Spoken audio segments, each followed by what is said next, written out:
Claude Fable 5 vanished, then came back. What do we actually know? Anthropic's newest public model had its availability temporarily restricted, and now it's back.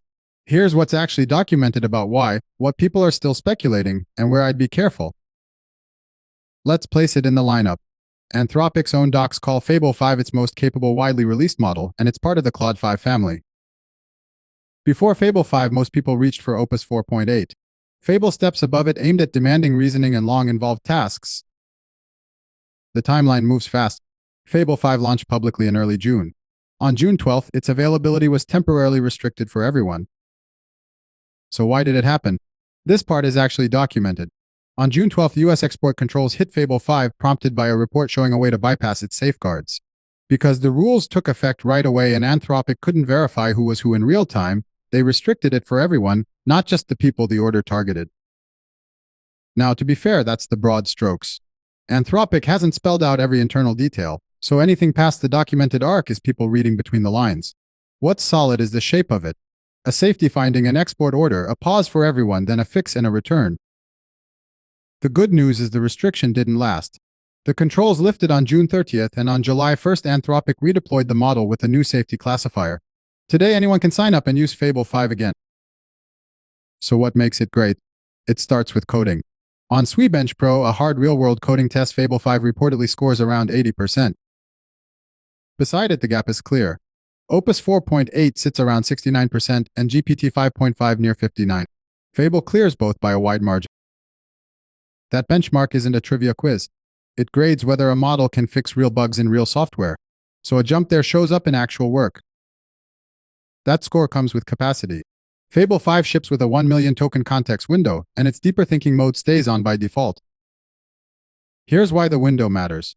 It can hold a whole codebase at once. So on a long many-step job, it remembers what it already did. This shows up in everyday use too. You drop an entire repository into one prompt, ask it to refactor across every file, and it holds the whole thing while it works. A simple way to use it is to load the whole project, give it one clear task, then look over the diff.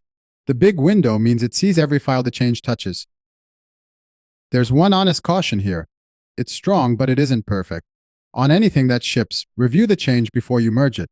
Treat it as a fast helper, not autopilot. The catch is the bill. Fable 5 runs $10 per million input tokens and $50 for output. That's exactly double Opus 4.8. Let's make that concrete.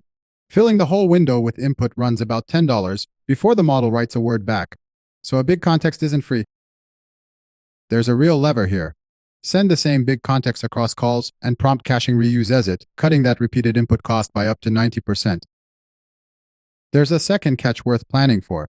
Anthropic's docs say Fable 5 carries safety classifiers that can decline a request, handing it back as a refusal instead of an answer. Anthropic planned for that.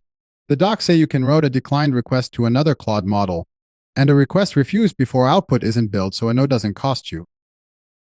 So who is this for? If you run big, long horizon jobs, the extra cost pays for itself. For quick everyday drafting, Opus 4.8 is plenty and half the price. The verdict is simple. Fable 5 is the most capable Claude you can just sign up and use, and it leads on real coding work. It costs double and it can say no. That's the honest picture on Fable 5. If it helped, hit like and subscribe to AI.Preneur for straight AI tool tests. And if you'd rather not wire a model like this up by yourself, Innovations Beyond will set it up for you.